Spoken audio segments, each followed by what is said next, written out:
And here we are. I'm logging in a couple minutes early. You see the time down here, 11:57, which is an hour off. It's actually 1. I don't know why that is the case, but and this is an hour of archaeology. These are various informational placards. Nobody's arrived yet. We've got about 3 minutes. And we are surrounded by a photogrammetric. I'm not sure if I pronounced that correctly. There's a lot of syllables. Photogrammetry is a creation of a 3D representation from 2D images. So almost 1,000 photos were used to create this. And we've got all kinds of interesting surprises. That little blue thing over here is actually another world with a higher resolution version of a kiva, this round thing. But you'll hear all of that soon as people arrive. I am recording this, and I may have to turn off the recording at some point because the headset sometimes gets hot. I'm using an Oculus Go, which you can get, I think, on Prime Day. You can get it for $159.95. Works great in general. It's the least expensive way to get into at least social virtual reality that I like. This is all space VR. And I'm standing around. I'll give, usually I've been doing this for a couple of years, every other week for an hour. And as people show up, I'll kind of chat with them for a while informally. And then I'll usually do about 5 or 10 minutes on the subject at hand, maybe give them a tour, and then kind of open it up. And I actually have questions that I ask to try to prompt people. In this case, I'll be asking, is there an archaeologist in the house, or have you taken an archaeology course? What's your favorite Indiana Jones movie? By the way, he was a professor at the University of Chicago, where I went, and I was a docent in the Oriental Institute. So there's a shot where they're up in the map room on the second or third floor where he used to study. And it is now 59, and people should start to appear as if out of nowhere, right here in front of me. That's the spawn point.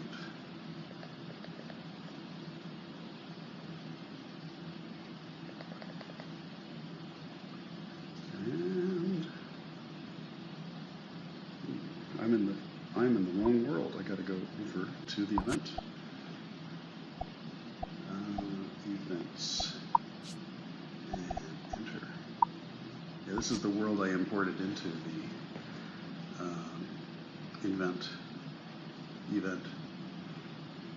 Well, you got to see a little bit of the infrastructure. Look for ladders. We'll explain that in a bit. And I'm muted. And there's the megaphone. Hey, Chuck. Hey, how you doing? Super. Thank you. People already here. That's very cool. Thank you for coming. Let's see here. I'm clicking on people. T1M and Aaron and Dappa. Cool. Hi. Yeah. So I don't know if you. This is part of the health systems jet. Hello. So this person, Mark J, just showed up. Nice to see you. This is a little bit of a change of pace. Every other week I do an hour for the health systems chat channel, and this isn't specific to that. It's just I went on vacation to the New Mexico and visited some ruins, and I've always been interested in archaeology, so I decided, look how people are piling up here. We got about okay. Hey, Chuck. How you doing, buddy? Excellent. Thank you very much for showing up. I'm really very pleased that we already have a quorum, so to speak. So I'm hearing a little bit of an echo. I'm not sure if you're not wearing headphones. Please mute yourself or get headphones, or at the very least turn your volume down. It's very funny to see the people, so many people standing in the same place. It's kind of like the movie The Fly, where the fly and the human are like, So you might want to move off of that spot if you, because you're like occupying the same time and space as another virtual being. Alrighty, well, gosh. Usually I wait till 5 minutes in for more people to arrive before I sort of launch this thing. Okay, so the way this is really kind of intended to be what's called an unconference. So after about 5 or 10 minutes of organization, I'm hoping that the conversation will be organic. It's like, well, hey, if you're here and you're interested in archaeology, what's your favorite, Indiana Jones movie, that kind of stuff. Or if you're an archaeologist, wow, we're honored. What do you specialize in? So serendipity plays an important role. And by the way, see this person who just disappeared? They just fell. If you step off of this wooden plank, unless you know where you're going, you fall down into the netherworld, the underworld. And if you do that, yeah, you're back. See, you fell.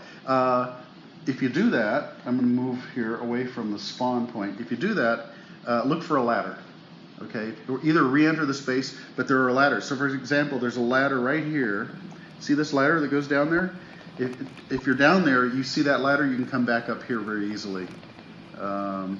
Okay, so like I said, at some point, I'm going to start throwing out questions or asking people to introduce themselves. And again, I'm hearing a little bit of an echo, so if you're not wearing a headphone or earbuds, please mute yourself or get earbuds or turn your volume down. So thank you very much for doing that.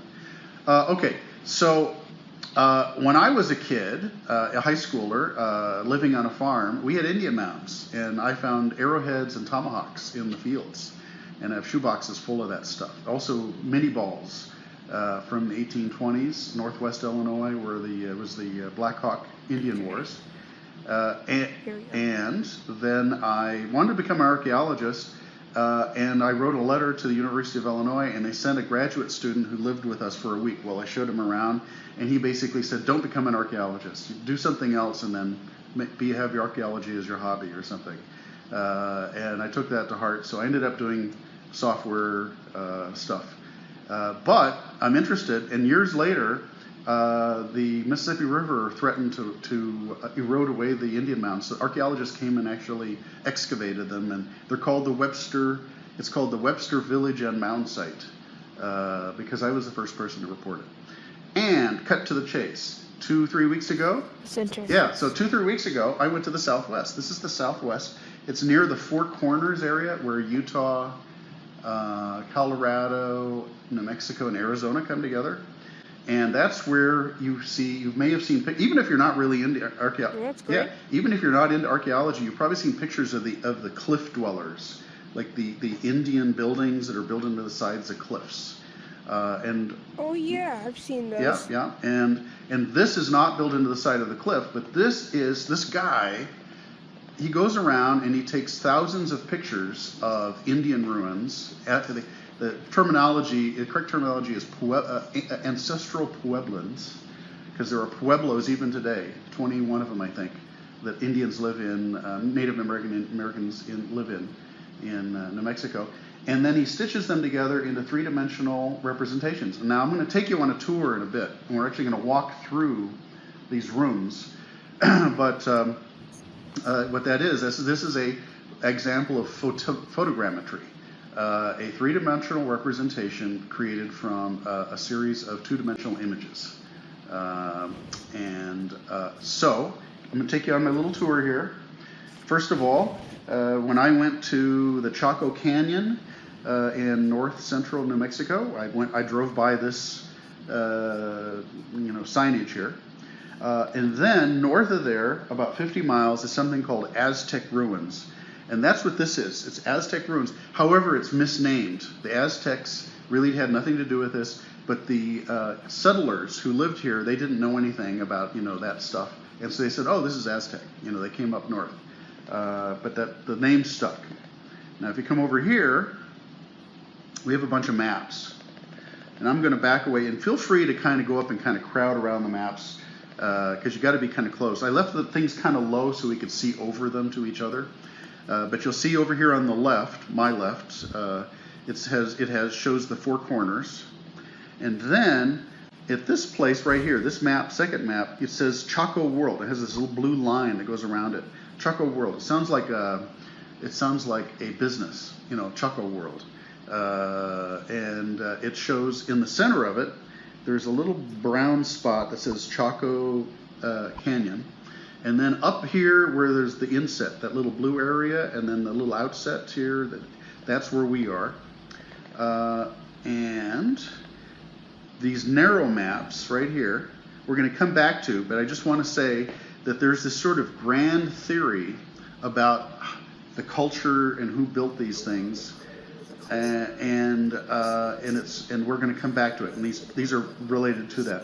And I'm hearing an echo, so if you're not wearing earbuds or earphones, please mute yourself, get some earphones. Very good, thank you very much. And one more map right here, and that's this thing right here. This map is of what we're in, okay? This is called Aztec Ruin West. And there are 553 rooms. And there are, I think, something like 27 of these little circular rooms that are called kivas, K-I-V-A. And we're going to actually explore the kivas in a bit. Now, here's the really impressive thing. First of all, this is Aztec Ruin West. Okay, it's only 1/4 of the entire complex.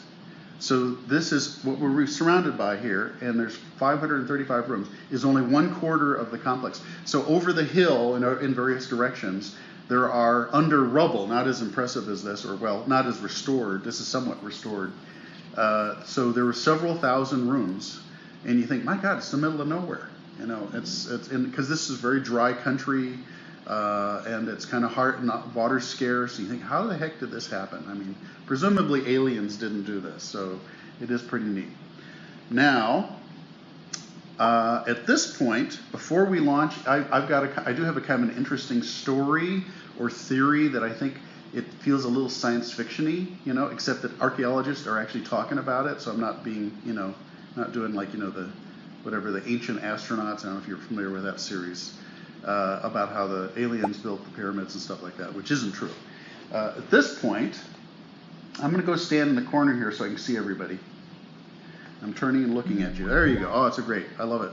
In fact, I'm going to do a selfie right now, just a moment. I'm going to turn around. Everybody throw up some emojis. Throw up some emojis. And 1, 2, 3, hello. Oh, that's beautiful. That's beautiful. That's beautiful. Okay. Oh, okay. Hey, okay. Keep doing the emojis. I'm going to do some, there were way more that when I looked. Keep do them. I can hear them. I can hear them. Emojis. Yay. Oh, that's awesome. That is so cool. By the way, if you want to see the selfies and the images, that kind of thing, I'm on Twitter. If you click on me, my Twitter handle is in my little dialogue box that pops up at the top. The other thing is, everybody should click on everybody and friend each other, because if you're here, you may be interested in similar things, and in a week or two you'll bump into each other and you'll say, hey, we met at that really cool, I'm clicking on people right now, we met at that really cool archaeology event. So I'm going through and clicking on people. Everybody should, I am Rowdy, you're Rowdy, okay, you're actually pretty well behaved, actually not Rowdy. Max, and okay, I think I got most people.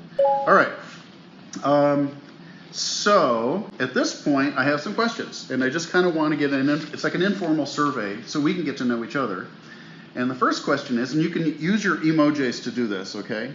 So you got everybody should know where I know you probably just use it, but if you're newbies to social VR, or to Allspace, if you look in your lower left where that blue and white triangle is, and then you click on the little emoji symbol, you'll get like this 6 emojis.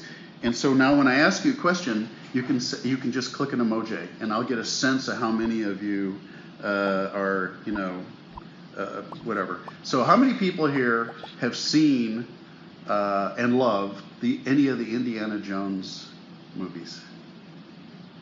Any of the Indiana Jones movies? I'm seeing a couple of left outs, but I'm seeing lots of emojis. I'm going 75%. Okay, 75%. Maybe it's climbing to 85%. And then the other 15 haven't figured out how to send an emoji. Because who doesn't love an Indiana Jones movie? Okay, thank you very much. And the next question is okay, how many people have been to a museum where they have archaeological artifacts, like, on display, like behind glass? That's really cool. Okay, I'm going to come back. I want to get through these questions. I'm going to come back and ask people which museums you went to and what you thought was the coolest about it, what artifact you saw. I'm looking at my little list. I'm cheating. I'm looking under my little headset here. How many people here have ever taken an anthropology or archaeology course? Course in archaeology or anthropology? 1, 2. Cool. Thank you very much. 3. That's sort of. Let's see here. I'm looking here. And while I ask these questions, feel free to look around to look around, see who else is doing it.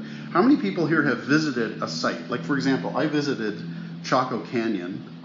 Like the pyramids, for example, would be a site. Yes, very good. Thank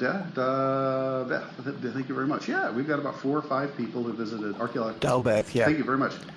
That's cool. I've visited a number of them in the UK. Excellent. Yes, and of course you're probably familiar with the Festival of Archaeology that's going on several weeks now in the UK. Are you familiar with that? Heard of it. Part of it, yes, heard of it. Okay. The reason I mention that is because... And if you look on early episodes of Time Team, you see my arse hanging out of trenches. I like it. So we have someone who's been, okay, anybody else here been on a dig? Actually been on a dig. So we have 1. Anybody else? Now what is it? I'll ask you, David?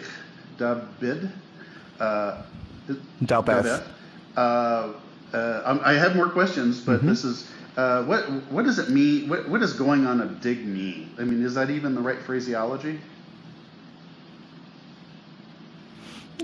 Well, I think it is the right phraseology. You're going on a dig essentially means you're going to examine the site. Okay, all right. So does that mean that you're actually like removing earth from artifacts and doing something, I don't know, cataloging, taking pictures? Well, you can be cataloging, you can be surveying the site, you could be taking pictures, you could be taking soil samples. There's a vast umbrella of disciplines, of course, as you know, Chuck. Yeah. Well, I'm not an archaeologist. Are you an archaeologist? No, I'm not. All right. But I went along to help out friends of mine in Sheffield when they needed extra bums on seats. Extra bums on seats. I like that. Okay, so I'm going to ask another couple of questions here. Let's see. Taking a course in anthropology. All right. I guess the last question is, how many people here are new to social virtual reality? And if you're so new, you can't even figure out how to send an emoji wave. Okay, wave your controller. So I've got about 4 or 5 people. 5 or 5, yeah. Well, this is a kind of an experiment. This is an experiment, and I guess the way to put this is I like to read about archaeology, and I like visiting sites and so forth. But that graduate student in archaeology years ago, he put me off and said, "Go do something else." So I did. And but this social virtual reality is, to me, defined to be you have a 3D space that people use virtual reality headsets, and their avatars are in that same 3D space at the same time. Okay, and so so in some ways it resembles Twitter and Facebook and Instagram, but because yes, we're connected and we can follow each other. But it's also very different because Twitter, those are like activity streams where you have these posts and then you look at it 6 hours later and you reply to it. And here it's like we have the benefits of virtual reality, which are the 3 terms that I use are immersion. So we feel like we're immersed, and now usually it's more of a visual immersion, but it can actually be the other senses. A sense of presence. We actually feel present together in this place together in a actual place, and so this detail, this background is here to help with that illusion. And then the third thing is embodiment. And hello guest. I'm going to move out of your way if you don't mind. And embodiment is you actually, when I hold up, even though I have an Oculus Go, you know, and right now I know I'm holding a controller and it's moving my hand. But you know, sometimes I forget and I actually feel like this is my body. Okay, there was a version of AltSpace that had a mirror, and you could walk up and you'd look in the mirror, and as you move, it would move, and that was a very compelling illusion. So. Right now we're about to get into conversation. We want to talk about other things besides that, like Debeth we talked about. I'm counting you. 1, 2, 3, 4, 5, 6, 7, 8, 9, 10, 11, 12, 13, 14, 15. Okay, good. You know, about 52 people signed up. And usually people sort of cycle through, and then we get a lot of drop-ins. So people come along and they say, hey, there's nothing else going on in social VR at this time. Oh, that looks interesting. Or I'll go there. And some of you might be regulars for my other channel. And at this point, I'm going to tell you about something I call the 30-second rule. The 30-second rule isn't you only have 30 seconds to talk. No, you can talk all you want. Although I might interrupt you so that someone else has a chance, all right? The 30-second rule is every once in a while, I'm going to shut up for 30 seconds. And I want someone to say something to move the conversation forward. Ask a question. Say, oh, I read this thing the other day. I want to tell you about it. This headline, it's connected to what we're talking about. And you could, if you want to just introduce. When I first started doing these, I'd say people should introduce themselves. But now, you know, it's sort of social VR is kind of anonymous. It's sort of up to you how much you want to share. And so I'm going to say, you know, so I guess the first question is why are you here? Okay. Now you can answer my question with a question, anything to get that conversation to go. And so I'm going to be quiet and I'm going to start counting to 30, and the silence will be oppressive. And finally you'll say, oh, well, it's up to me to jump in there to be a hero and say something. So I'm going to be quiet now. I really like your cat sweatshirt. Excellent. Cat sweatshirt. So why are you here, yeah. bub? So someone else, but something that's a little more on topic. Yeah. I've never really been to an archaeology spot, but it sounds really Lion Panda, go ahead. I've never been there before. Okay, I'm here because I was putting on my headset and loading into AltSpace, but I took it off to get a drink of water, and I dropped my remote on the ground, and then the trigger hit the ground, and it teleported me here. Well, good. And I'm gonna leave because this is really boring. And I just booted you. You didn't get to leave because I actually booted you. Anybody else? Are going to be 3 for 3, or someone going to talk about? Go ahead. I'll do it. I got here because I like social experiments, and I just find them really interesting and cool. So I was interested, and I joined. That's good. And yes, one of the things that is you know, on topic is kind of how I did this, and I'm happy to tell you. And I'm hearing echoes again from someone. So if you need to put your headset on, or you need to mute yourself or turn your volume down. Thank you very much.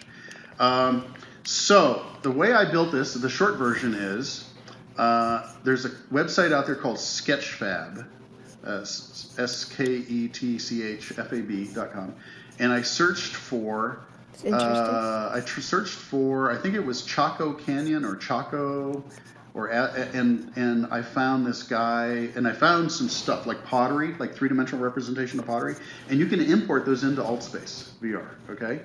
And then I saw that this guy was doing like entire ruins, like, you know, this thing, and I go, oh my gosh, can I so I downloaded it, and it was 212 megabytes. So I said, oh, it's never going to fit into AltSpace, okay? So I'm just beginning to learn Unity, which is a kind of a 3D editor that allows you to put things together. And there's an uploader plugin that allows you to get, so if you can get it into Unity, you can get it into AltSpace. And so I uploaded this 212 megabyte 3-dimensional representation. If you think about it, all these little surfaces are really like photos that are plastered onto some kind of a 3D mesh. and believe it or not, it uploaded. Now I will point this out. You're going to fall. Careful, but you're welcome to. By the way, I'm going to take you guys on a tour here in a moment, and we'll fall on purpose, okay? But anyway, it uploaded successfully. It's lower resolution. Like, so if you look at this in Unity, that wall over there, actually you can see all the individual bricks, okay? Now, if you look behind you, there's a blue column. It ain't gonna turn out perfectly. Yeah, it was a lower resolution. Now don't go through that blue thing. At the end, we're going to go through that blue thing, and I successfully uploaded a very high resolution kiva, and you'll see the kivas. The kivas are these circles. In fact, if you'll follow me again. Yeah, I was in it last night. Yeah. Okay. You were in one last night, or in this one last night? In this one, it reminds me a lot of the underground storage chambers up in Callanish. Yes. Well. What are kivas? Yeah, they're kiva. Yeah. Now, if you wander off, you may miss some fun. But I'm not telling you to not wander off, because you're welcome to explore. Now, there's a lot of debate about what the kivas are for in Southwest archaeology. Okay,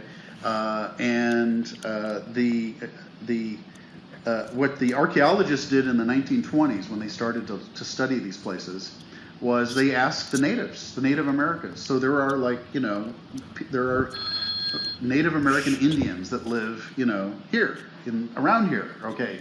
And they look at this, and this is like, where I'm from, we have an abandoned farmhouse near us, so this is like, oh yeah, so that was my uncle's, And so they said, well, they have things that are kind of like this, and they kind of worship in them, okay?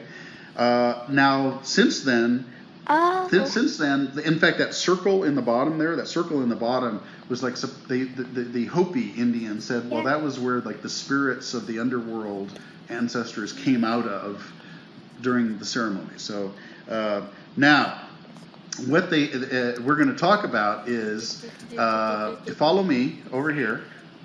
Follow me over here. And I was hoping we get to go. Follow me. We're going to go in there in a moment, but follow me to here. And this, you see this circular thing that you can actually see the post sticking out of? This is a kiva that was restored in the 20s by a guy named Morris. And there's a picture of the interior right here. I'm looking at right here. There's the interior. Okay, you can see where I'm looking right now. And so you've got these masonry columns. That's cool. And you see you got you have that center thing. It's not a circle, but it's a center, and that's supposedly where the spirits come out of. And I don't know how the archaeologists came to this, but that thing that looks like a coffin. Well, yes, that's about the right size for a person. Yeah. It's about right length and right width that you could put a person in there, maybe a body. Okay. And then they also found evidence apparently that they were like a drum, like they put planks on them, and so they thought, well, maybe it's all speculative. By the way, this is 1,000 years old, approximately. Okay, 1,000 years ago, people built this. Wow. Yeah, 1,000 years ago. Not as old as the pyramids, but amazing. And so and look at the roof. This guy over here is standing on the roof. Ha ha ha. You can see those are ponderosa pines. And I'm hearing some noise, and I'm going to find you, whoever's whistling, point that person out, and I'm going to boot you if you do not shut up right now. Or get out of here. Ooh, that's... Okay, all right, whoever it was, you are now behaving. All right, now what we're going to do is, enough academic for a moment, follow me. We're going to go on a tour. And it's going to be a fun tour. And then we're going to come back up here, and we're going to have more... discussion, and I'm going to ask you questions and you can share, but I just got to show this off. I got to show you something. So hopefully I have a big parade behind me. All right. Do I have a big parade behind me? Yes. Keep following me. And we're going to cross. Yes, this is a Japanese bridge and it has no business being here, but it worked. So follow me. I'm turning around to see. Is everybody following me? Yep. Okay. Keep following me. And now we're going to go down. This is like Journey to the Center of the Earth. Journey to the Center of the Earth. Careful your head. Ow! Ouch! Ouch! Ouch! I hit my head. I hit my head. I hit my head. We're able to just walk through walls. Yeah, there you go. Magic. See, now we're now below deck. So, and if you look up, you're actually looking at the photogrammetric representation from the other side. Now, if you were an archaeologist, wouldn't it be cool if you could do this? You could actually go down into the ruins and look at them this way, and you could actually see pottery and skeletons and bones floating. It would be so neat. Anyway, well, this is my equivalent of an amusement ride, and now we're going to go back up to the real world. Well, the real virtual world. Boom, and we're back up here, and we're going to go down some. Through a kiva. We're going to go down some. Yep, there's a kiva, 1 of 3. They're in a line there. You can see them in a row. And now you can see, by the way, how the photogrammetric process, you see the low resolution. This is a bench, you see, but it's a broken bench because it's an artifact. I'm gonna go sit on it. Yeah, you can. Okay. I'm sitting on it. So now we're going to say here, anybody else here besides Debeth been to an archaeological site? Anybody been to the pyramids? Oh, I have. Where I have you think. been? Maybe. Where have you been? I'm not sure. MCAT, where have you been? No, sorry, Okay. I was thinking of something else. Like there's like Hadrian's Wall. There's also industrial archaeology. Industrial archaeology is like you've got a factory that's built in the 1850s, and you can go and look at the ironwork. And someone's got to visit something like that. No? I have. I've been to. I've been to Notre Dame. I've been to a couple of them. Mark J, your turn. Go ahead. Whoever's whistling, I've been find the to person. Malta, Let me which know has who's whistling. excellent. Who's whistling? Please stop.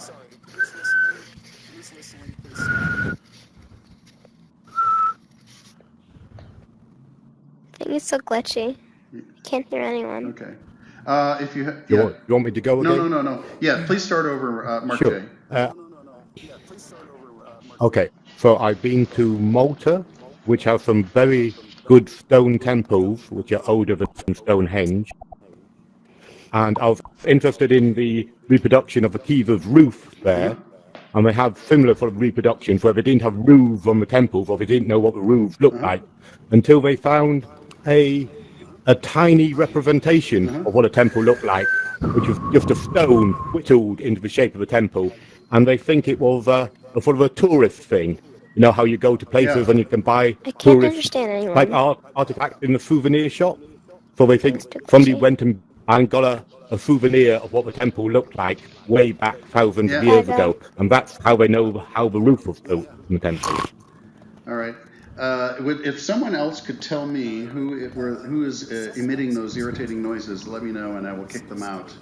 Unfortunately, I'll try and figure out who it is. Okay, I appreciate it. Yeah, Mark J, I've visited Malta too, and I've gone by the 7,000-year-old ruins, the oldest structural buildings in the world. I've not visited them. I'm going back in June and hoping to visit. So I'd like to. Okay, try and book for the Hypogeum. There's a place called the Hypogeum which is completely underground. Right, interesting. You have to book a couple of weeks ahead because it's so popular to get into it, and it can only take a few people at a time. And it was completely underground as an underground temple, and we just discovered it in the 1920s or so when we were trying to build a well. And this was in Malta? It's quite near Valletta. Oh, interesting. I'm going to look into that next time I'm there. Cool. Well, Mark J, we're going to get back to you, and Debeth, we're going to get back to you because you're a font. Both of you are a font of information. Anybody else here? Been to? Actually, Mark, I want to mention another one I want to go to in Malta. Sorry about this, folks. If I'm sounding disjointed. I want to visit the World War II British headquarters, underground headquarters that you mentioned underground, and so that's an example of archaeology itself. I think of a sort. World War II. In fact, there's a series on Netflix I watch where they will go to find World War II underground stuff like bunkers on both sides. Oh yeah, battlefield recovery. Battlefield recovery, yeah, and that's just I really quite enjoy those. Okay. Anybody else? It's a shame they cancelled it. Yeah. Oh, I didn't know that. Okay. Debeth and Mark J, you be quiet, and I'm going to do my 30 seconds because we want to get somebody else in, and then I'm going to come back to you. Yemis, thank you for attending. Thank you very much. And so for 30 seconds, I'm going to be quiet, and I want someone to jump in with a question, or you read something, or hey, you love the movie Mummy, and we can all critique that movie, whether it's a good representation of archaeology or not.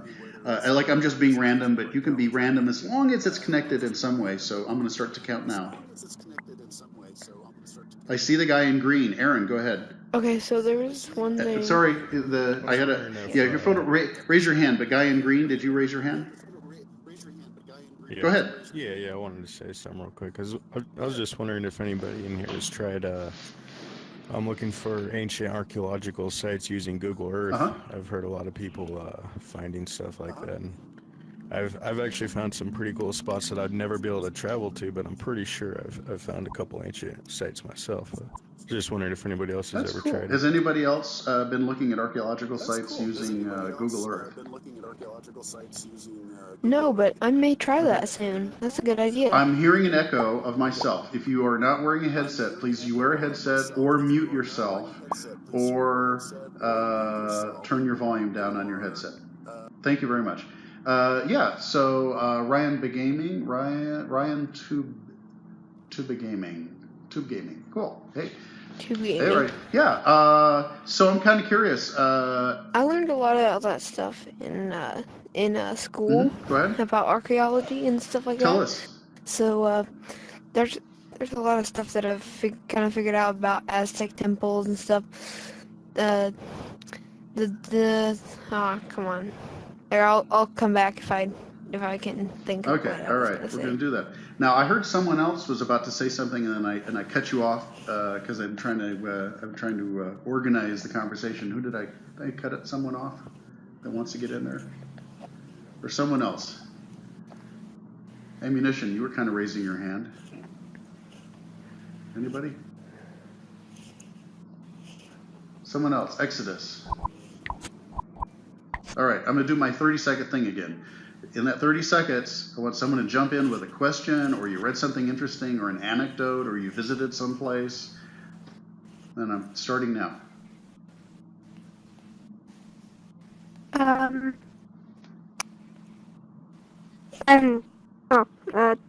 the blue shirt thing. Go ahead. Over here. Go ahead.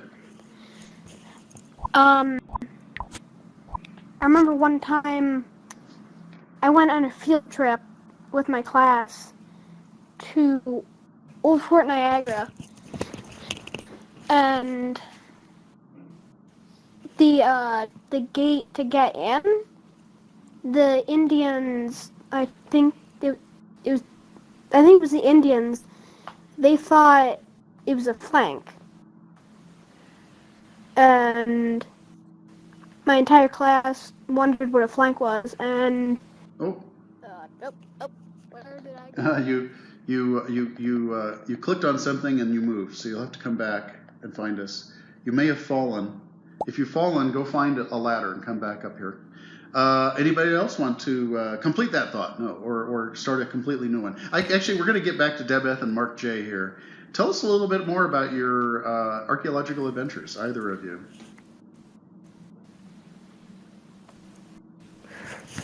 Okay, all right. Well, complete your thought, and then we'll move on. Go ahead, keep on. What's a flank? A flank was if a military unit was driving by and the enemy knew about that military unit going by, they would kind of attack from the side. Very good. Or like a base. Flank them. Very good. They would attack the side of the base, so because usually they fortify the front because they would expect an attack from the front, Yeah. so they wouldn't really have enough units inside. Excellent, excellent. Yeah, I'm reminded of, was it Debeth, who we were talking about the battlefield recovery?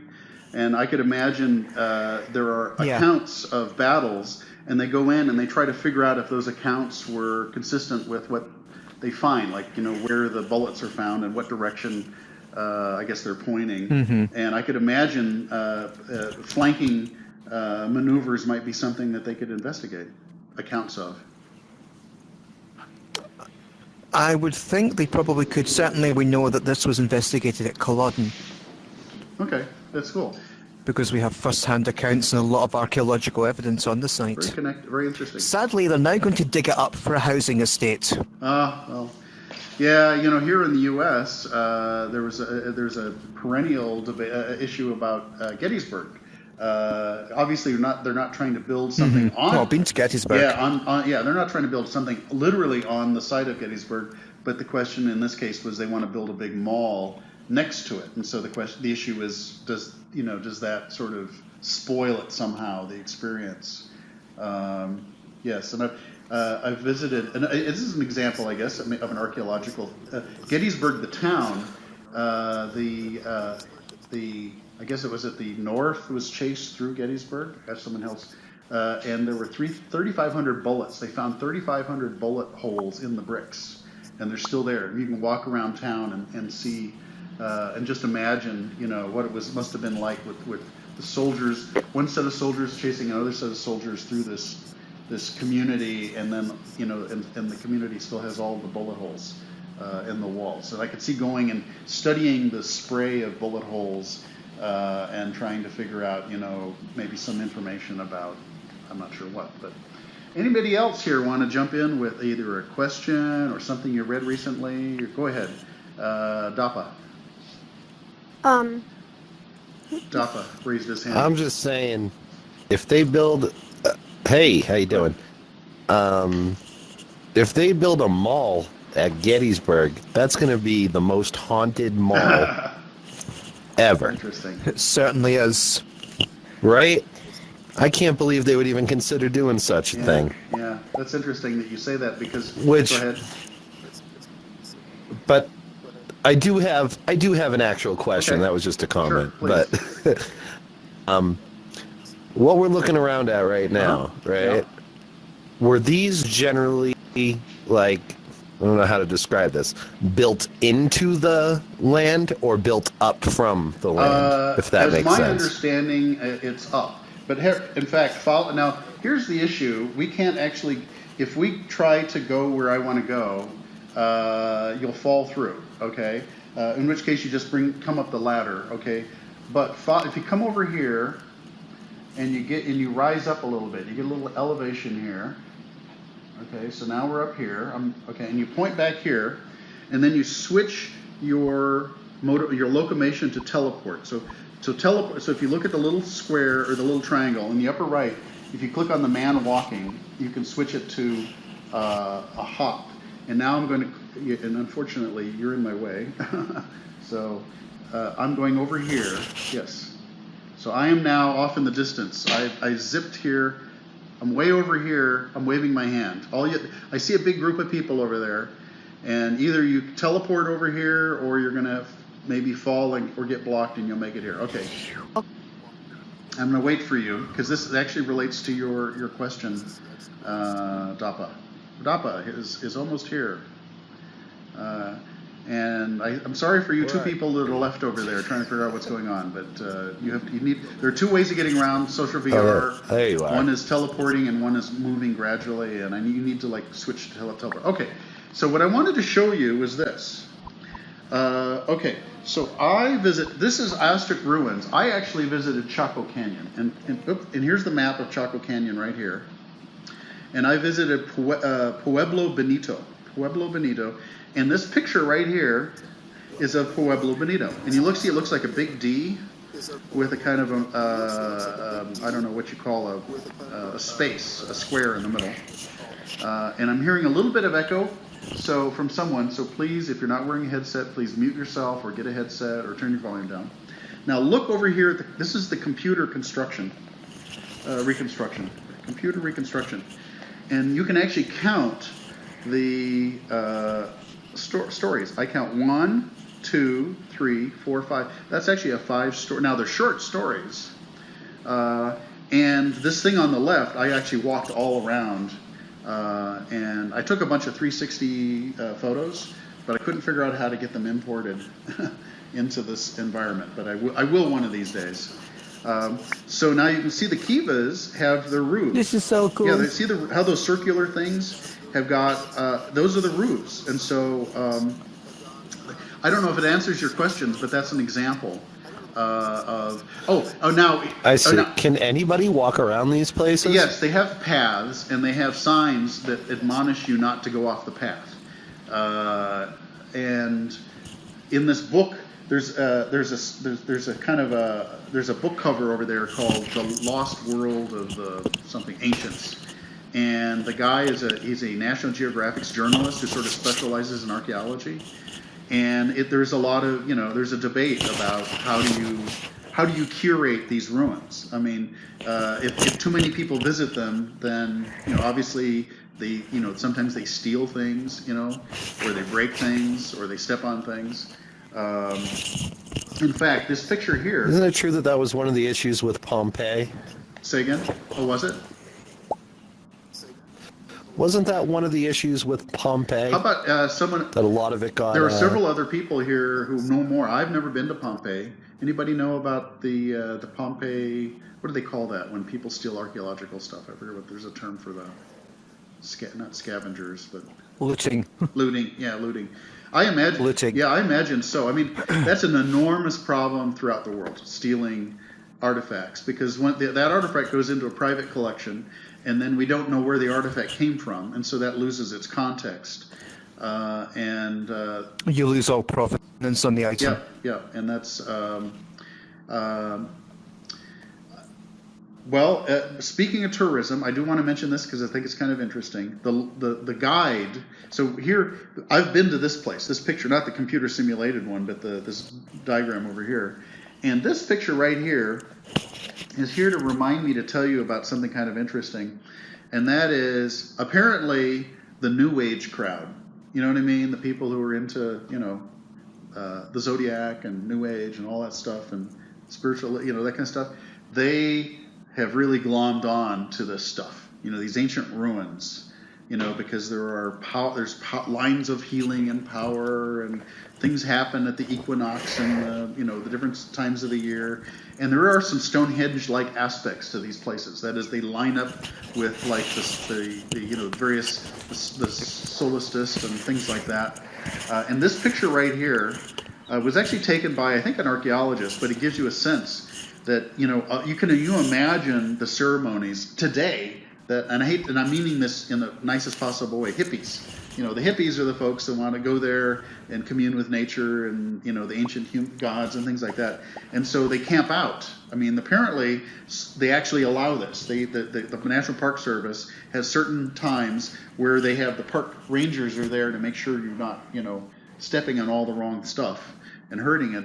But you actually can sleep out under the stars, in or near these kivas, and I think the guy has this lit really, really neat, interestingly. So I just thought I'd mention that the lady who gave us the tour she used to be not a park ranger, but she worked for the Chaco Canyon National Park Service.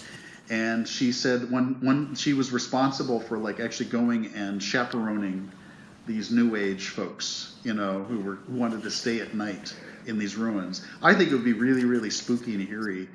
I guess if I had an opportunity, I'd do it. But can you imagine, especially if you were alone, can you imagine? Because when these were discovered, there was a guy, I can't remember his name, but this guy saw these things in the 20s, or no, actually in the teens. And then he and there were Indians Native American Indians living nearby.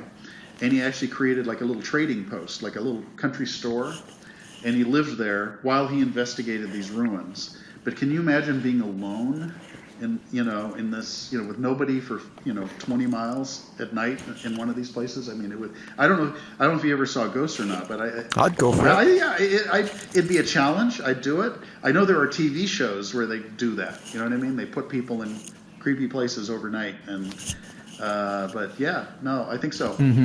Okay. And see how they react. Okay, so now we have 13 minutes left. I want to give you this grand theory that apparently is a big debate in the archaeology world, and you got to follow me because I want you to take you back over to the maps. Okay, but it's a neat theory by an actual tenured archaeologist. I believe his name is Lexon. He wrote a book in 1999. And a lot of people disagreed with everything he said, and then some people now agree with some of what he said. Okay, and I'm going to. There are these narrow maps, and I know you gotta you're gonna have to take turns looking at it. Okay, I'm gonna back away, but you see that those two narrow maps, and the theory is called the Chaco. So Chaco culture is this large area that Aztec Ruins is in. Chaco Canyon is at the center. And by the way, when I said that there were 4 of these clumps of here at Aztec, guess what? Chaco Canyon dwarfs Aztec.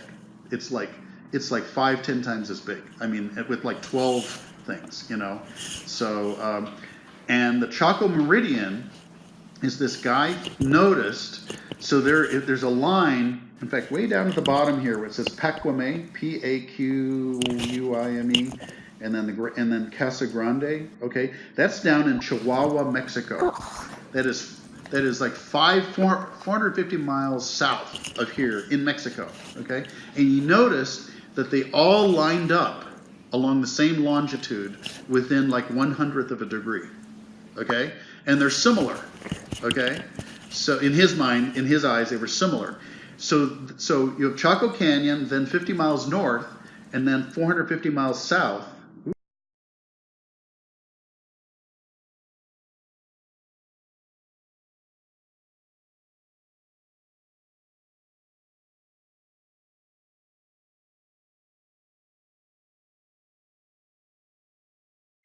Oh, you're back. I'd camp here, definitely. Yeah, I would as well. I totally camp here. We are here. This is called this is a great kiva. When I mean by great, it means large. All right, and so we can see, for example, the coffin drum places, and it's got a night sky. I just wanted to end with something that was kind of cool. And you can see that the stones are much more higher resolution. This is the Great Kiva in Lowry National Park in southwest Colorado. And so this is probably 150 miles away, maybe. And you can see, though, it's very similar to what we were seeing elsewhere. I mean, and you think about all the archaeological stuff that we haven't even found yet. I always end these things on time, and you're welcome to stay and hang out. But at this point, I want to thank you. And I also want to say, does anybody want to jump in, maybe Dabeth, to summarize and synthesize? Okay. It may be kind of difficult, but go ahead. Well, it's hubris to assume that the ancient cultures had no real technical understanding. In fact, we know they did. So the fact that they have aligned these settlements on the same longitude isn't really that surprising. I think the summary would be that we have a lot more to learn from ancient cultures than we do from the present. Oops, what am I doing up here? That's a wonderful summary. And an example. I don't know if you go ahead. Go ahead. Question. Go ahead. How did they make these walls without cement? Did they use clay or something? Well, I'll tell you what I think I know. Okay, there are a couple of different theories, and you may know, Dabeth may know more about sort of the masonry aspect. But there are ways to build stone walls that don't use masonry, but do require you to have rocks that are exactly the right shape. Okay, but they also used adobe. Which is a form of clay. But the adobe is a kind of it's a clay, okay? And so you could imagine, basically, these walls might have looked, well, in fact, do you remember that picture of the interior of the other kiva, how it was restored? You know, those walls were smooth, you see? Yeah. And so there was a clay that hardened. And so right now, it didn't look like this. It had smooth walls. And if you think about the clay as being, that adobe as being like a plaster, but now the plaster is gone. So the plaster held the stones in place, okay? So it's probably a combination of you choosing just the right shaped stone so that they settle, you know, and they are stable.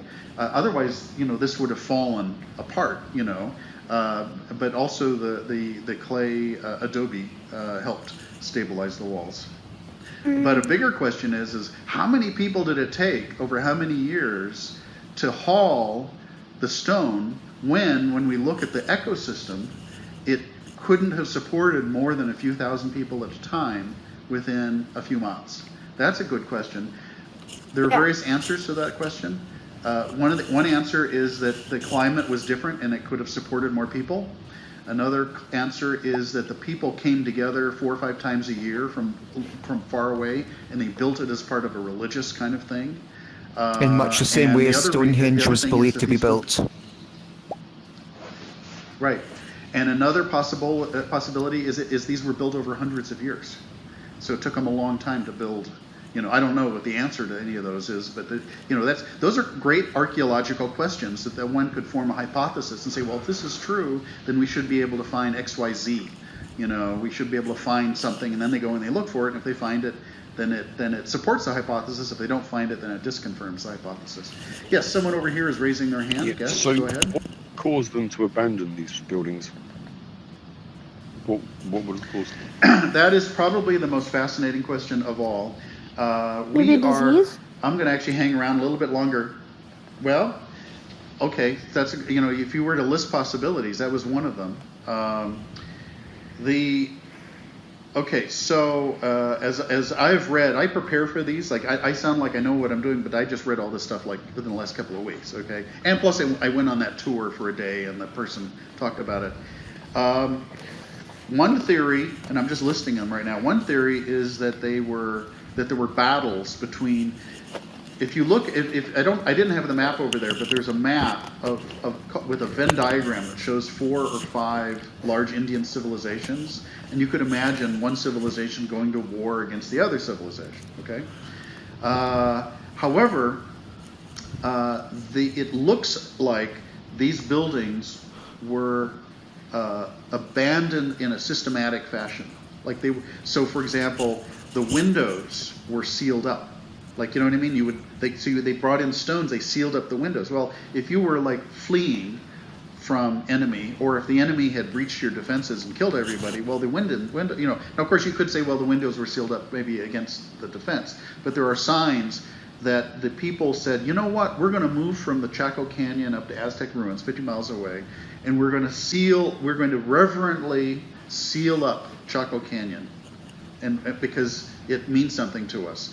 And you know, that's about as far as the archaeologists have gotten. In fact, right now there's a debate in Chaco Canyon. So they think that maybe you would have required like 10,000 people to actually build what was built over the several hundred years there.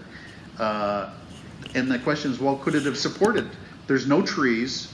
There's only a stream that runs part of the year. And so they say, well, okay, they study the climate, and then they think the climate, you know. So right now they're debating. They said the climate would have made it possible to grow and support that population. And another set of archaeologists said, no way, it does not support the climate. Was able to do that, and that therefore they had to live elsewhere and come together periodically to build it. Go ahead, Riley. Where were they able to find all this stone to make like cities and stuff and like walls? Well, I think the stone could be found locally, because if I were to show you a picture, there are stone bluffs. I mean, there's desert, but also stone. But a related question is there's a lot of wood, like this roof. Okay, in fact, it's really interesting.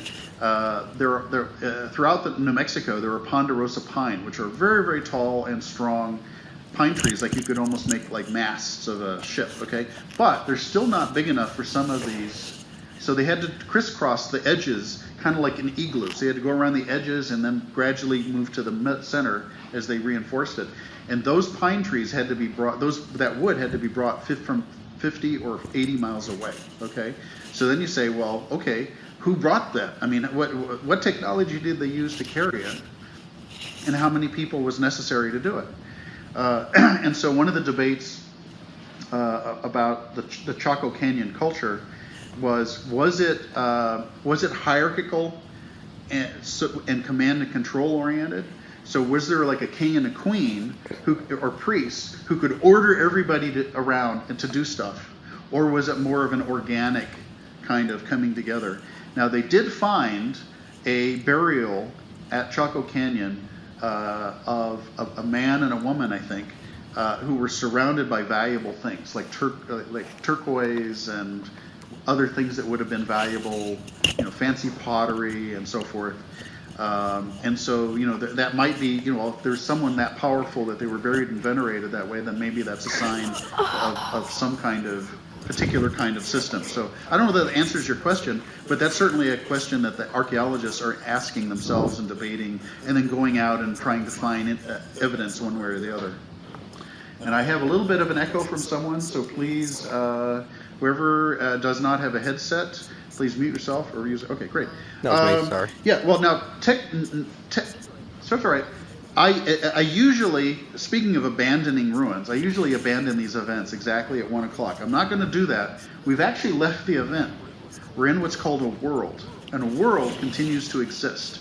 In fact, you can favorite this world. If you go to your menu, and then you go to worlds, and then you go to popular, you'll see that you'll see a bunch of people in this world. And if you go and you click info, you can click favorite, and you can come back to this world and show someone. I put a lot of effort into this particular event, and so I'm kind of not wanting to leave. So I'm going to hang around. Like normally these events end on the hour, but any other interesting observations from anybody, including our resident archaeologist, Debeth? Well, I have to say thank you very much for a very, very interesting event. Well, thank you for coming and sharing your knowledge. These are intended to be like a salon, a conversation to educate and entertain, and hope to see you. I actually have a channel on Healthspace VR. Okay. If you go up to the website and you click on channels, and then you look at there's 30 channels. One of them is called the Health Systems Chat. Now this doesn't have anything to do with health systems, although one could imagine, Indian medicine or something like that. And it's every other week, and it's about technology and healthcare. Oh, that sounds good. I just did this because I went on vacation. And I've always wanted to do something to do with archaeology. So I hope you'll subscribe and come to one of those events. Oh, I'd love to. Hey, do you know you can just walk out of the world over there, that staircase? Like just in the total blackness? Yes, you can. You can walk through, and if you walk in the wrong direction, you'll fall down into the void and get reincarnated next to me. So it's kind of fun, actually. If everybody wants to do that, you're welcome to. And someone else over here was about to say something. Now I see everybody running through the wall. All right, bye-bye. Fell into the void. When will there be another event like this? Well, okay, so as I was telling Debeth, every other week. Okay, do you know what an Altspace VR channel is? No. Okay, all right. When you get out of VR, Yeah. when you're no longer what they call in-world, right now we're called in-world, go to the website, altspacevr.com, and up at the top, you'll have a bunch of menu items. One of the menu items is channels. Yeah. Click on channels, and there's about 30 channels, just like a channel, like a TV channel, okay? And my channel, and I do an event every other week, okay? My channel is called Health Systems Chat. Now, it's not always about archaeology. This is the only one I've ever done about archaeology. But a lot of regulars show up, and sometimes it might be of interest. And you can subscribe. That person just left to subscribe. Well, that's good. There he So is. anybody go through the wall and fall down into the void and come back? Was it fun? Okay.